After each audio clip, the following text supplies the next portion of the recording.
Di ko akalain ako ay binigyan pansin. Ang taong tulad ko di dapat mahalin. Ang tanging alay ko sa'yo aking ama, ang buong buhay ko, puso at kaluluwa, hindi makayanan makapagkaroon. Mamahalin niya, ligin kong minuto, ang aking dalangin, Diyos ay tanggapin. Ang tanging alay ko, nawa ay gamitin. Ito lamang, Ama, wala nang iba pa. Akong hinihiling, aking hinihintay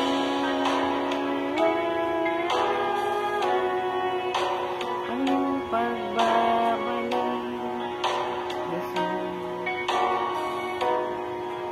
Ang makapiling mo, kagalakan ko. Ang tanging alay ko sa'yo aking Ama, ay buong buhay ko, puso at kaluluwa, hindi makayanan makapagtanggol. Mamahalin niya, ligin kong minuto, ang aking dalangin, O Diyos ay tanggapin. Ang tanging alay ko, nawa ay gamitin. Ito lamang, wala nang iba pa. Akong hinihiling, ito lamang, wala nang iba pa. Akong hinihiling, ito lamang, wala nang iba pa. Akong hinihiling. So magandang umaga mga kapatid. Good morning, good morning. Maulan na umaga mga kapatid sa ating lahat. Tunay na ito na nga ang ating panahon ngayon mga kapatid, ay tag-ulan na. So ingat ang lahat doon sa mga mabababang lugar, no? Salamat sa Panginoon sa gabay niya sa atin sa buong magdamag ng ating mga buhay, no? So, tayo manalangin mga kapatid sa pasimula ng ating gawain ng Panginoon. Aming Ama sa langit, Panginoong Jesucristo, Lord God, sa umagang ito, Diyos, ako, Panginoon, kami lumalapit sa iyo, Panginoon, na tunay nga, Lord God, na mapasalamatin kami sa iyong kabutihan, sa iyong kapangyarihan, sa iyong protection, sa pag-iingat mo sa amin sa buong magdamag, O God.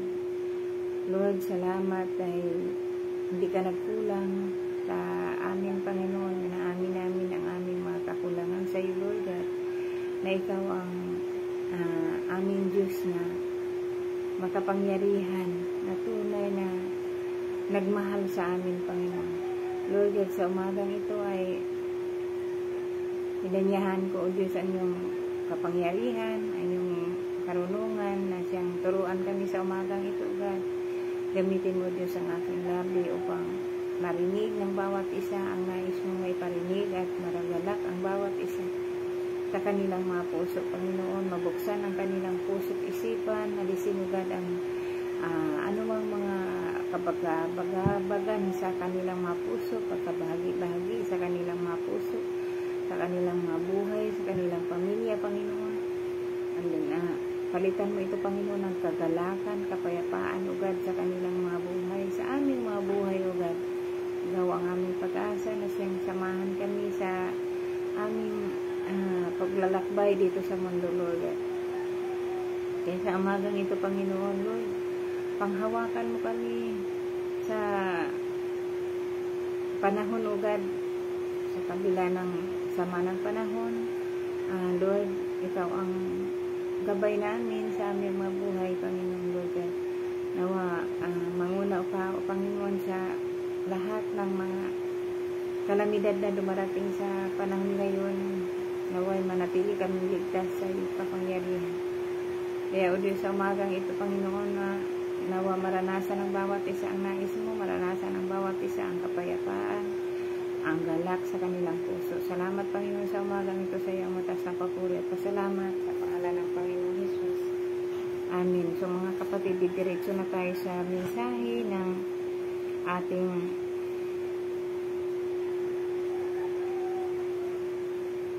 sarap matulog, no?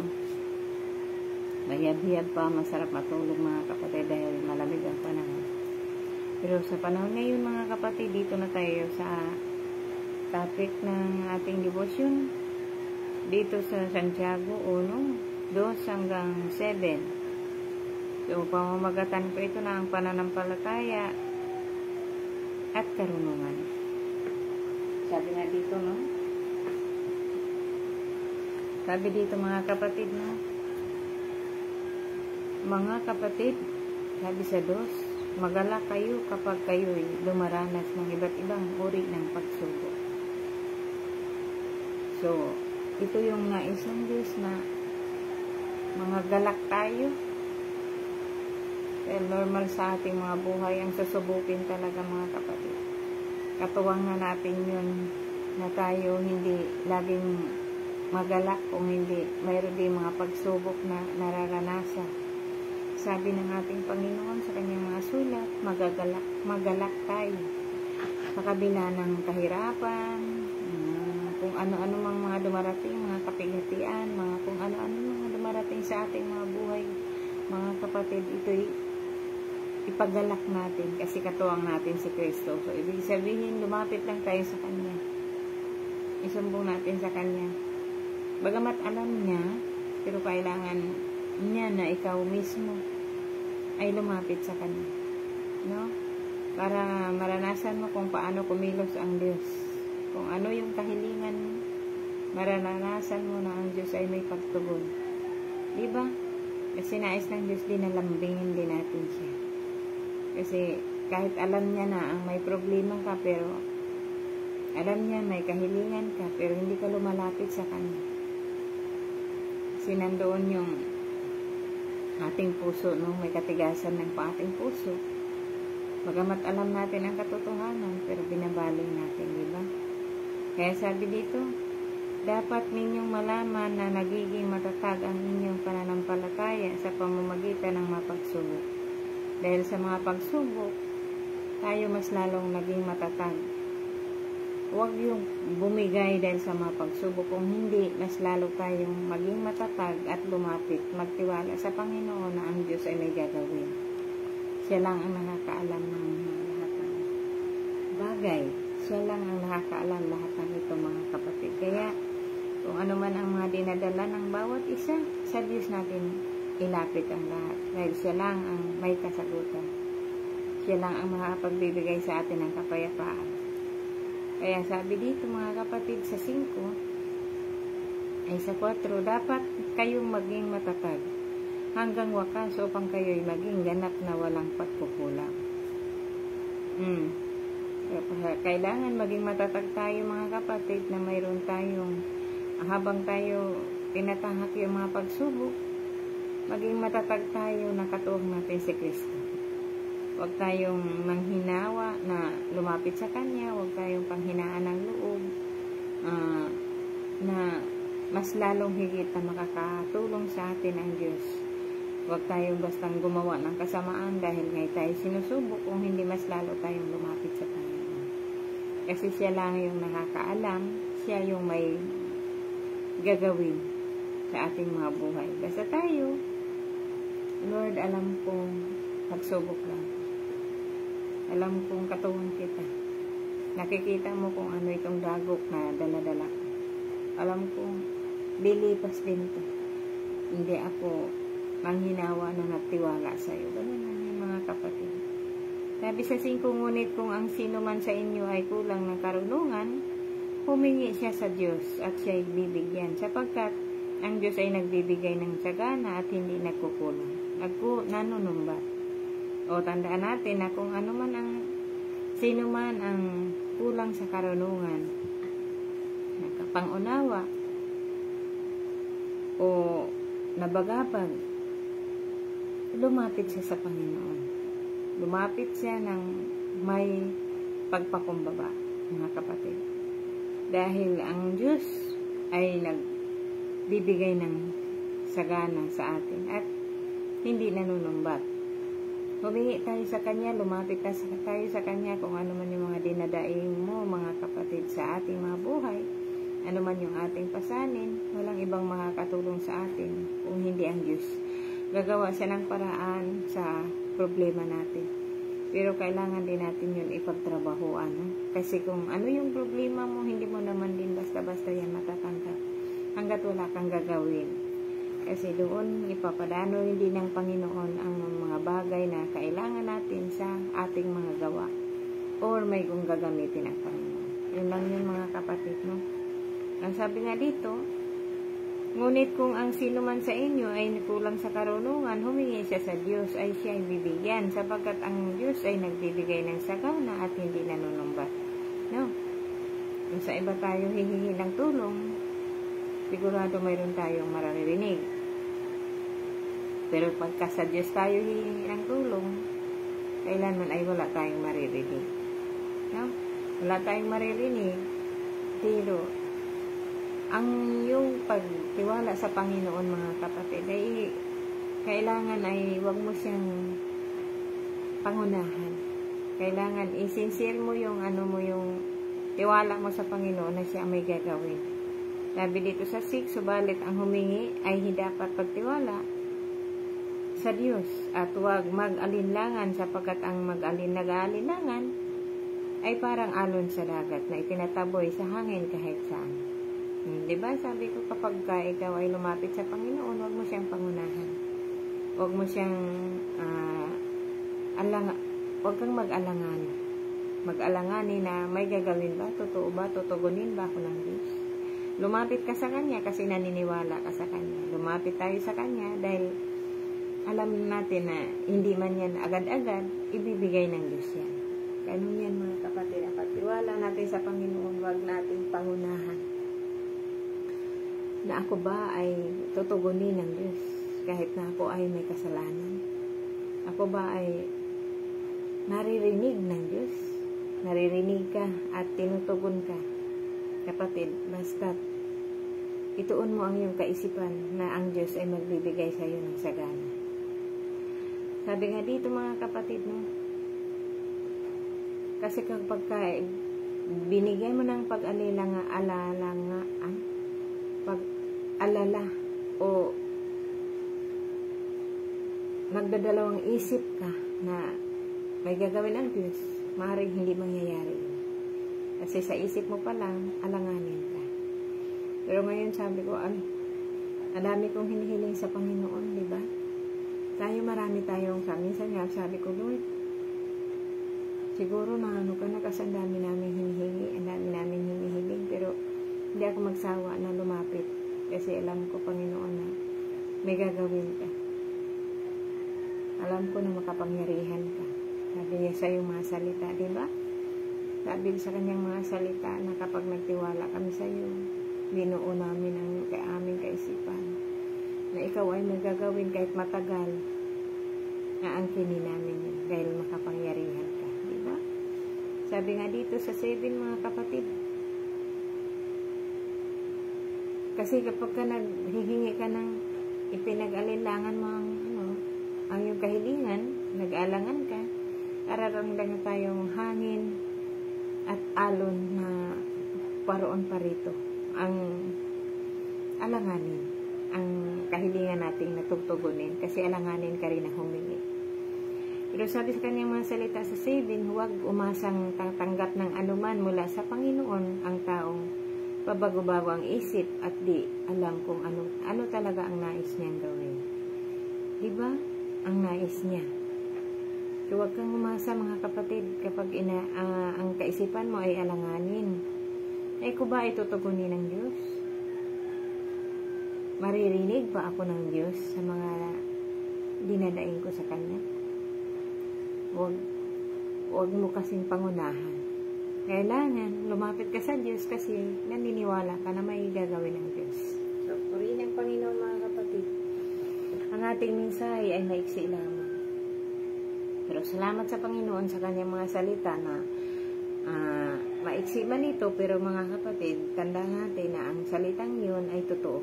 Salitang yun, basta i-focus natin sa ating kaisipan na ang Diyos ay may gagawin. Ang Diyos huwag mong pangunahan. Maaaring mangyayari yun mga kapatid, pero huwag kang magmadali sa iyong kahilingan. Kasi yung pinagtatrabuhoan at may process ang Panginoon. Siya lang talaga ang nakakaalam. No? Kaya salamat sa Panginoon sa umagang ito mga kapatid, ay doon lang tayo magtatapos ng ating mensahe. Mabilis, no? Siguro 10 minutes, 15 minutes ang ating mensahe. Ang morning devotion sa umagang ito, mahalaga na mayroon tayong oras sa Panginoon na kahit maliit, maiksi lang ang oras na yun, at least magkaroon tayo ng panahon. Kahit masarap ang tulog, masarap ang ibangon mo yan sa Panginoon, kasi ang Diyos ay may pangako. Kapag hindi ka magkaroon ng kapagalan sa Kanya, hindi ka maroon ng kapaguran sa Kanya, siya ay may gagawin sa bawat isa sa atin. So, purihin ng Panginoon, tayo mga kapatid ay manalangin sa pagtapos ng ating gawain. Gawain ng Panginoon. No? Ako ay instrumento lang. Ako si Sister Roslyn Sarino Villegas, Rosby Morning Devotion, na isang hamak na manggagawa, mababang manggagawa ng mga kapatid. So, salamat sa Panginoon sa karunungan niya, dahil hindi natin to kaya kung hindi ang kanyang pagtuturo sa atin, ang kapangyarihan niya, ang magpaparana sa atin mga kapatid, no? So, purihin ang Panginoon sa umagang ito, tayo manalangin ang mga ama sa langit, Panginoong Jesucristo, Lord God, sa umagang ito, God. Salamat sa mga salita mo na aming narinig, Lord God. Salamat dahil binuksan mo ang aming puso't isipan, pinarinig mo ng mga salita mo, makakapagaan sa aming kalooban, Lord God. Tunay nga, Panginoon, na Ikaw ang Diyos na aming inaasahan. Alam namin, Lord, na makapangyarihan ka, pero patawarin mo kami ni minsan, Lord, ay magkaroon kami ng pag-aalinlangan. Minsan, Panginoon, nahihiya kaming lumapit sa iyo kasi kami ay mga anak na makasalanan. Pero Lord God, alam kong napakabuti mo, habag ang iyong kapangyarihan, Lord God. Malawak ang iyong pag-ibig sa amin, Panginoon. Patawarin mo kami minsan ay sinusuway namin ang iyong mga utos, Lord God.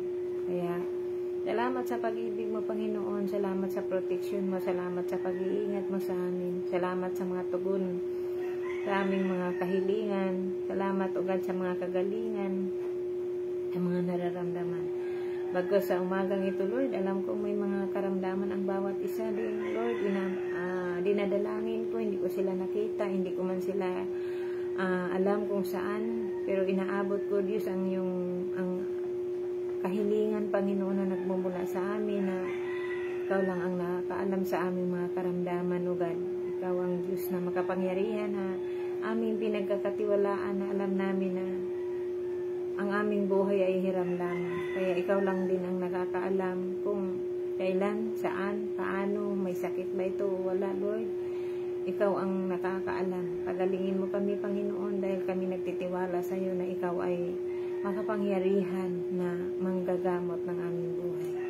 Kaya salamat Panginoon, ingatan mo kami, gabayan mo kami, pagpalain mo God ang mga naghahanap buhay, ang mga nagbibiyahe, mga nag-aaral, Panginoon Lord God. Tulungan mo kami, Panginoon. Tulungan mo Diyos ang bawat isa. Ilayo sa anumang mga kapahamakan, Panginoon, maging ang mga nagbibiyahe, O God. Ikaw ang Diyos na makapangyarihan, hipuin sila sa kanilang mga pagbibiyahe at ang kanilang mga sasakyan, Lord God. Ilagay mo sa condition lahat, Panginoon, ang unahan at ang likuran. Gabayan mo, God, proteksyonan mo sila sa kanilang mga lakad. Ang aking mga kapatiran, Panginoon, saan man sila daruroon, saan man ang kanilang mga plano.